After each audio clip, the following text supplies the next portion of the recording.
अस्सलामु अलैकुम रहमतुल्लाहि वबरकातुहू। ये एक भाई ने सवाल लिखा है।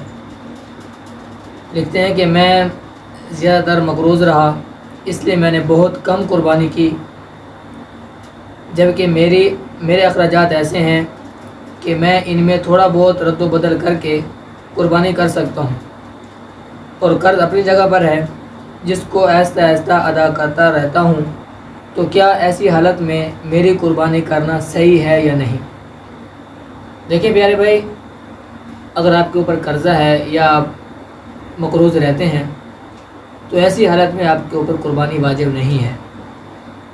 बाकी रही बात कि ऐसी हालत में कुर्बानी करना सही है या नहीं है, तो उसमें यह है कि अगर आपने कर्ज़ उठाकर कुर्बानी की और उस कर्ज़ को आसानी के साथ अदा कर सकते हैं, फिर तो कर्ज़ उठाकर कुर्बानी करना बेहतर है। अगर ऐसी सूरत हाल है कि उस कर्ज़ को अदा करना मुश्किल हो जाएगा आपके लिए, तो फिर कुर्बानी ना करें, क्योंकि आपके ऊपर कुर्बानी वाजिब नहीं है। वल्लाहु आलमु बिस्सवाब।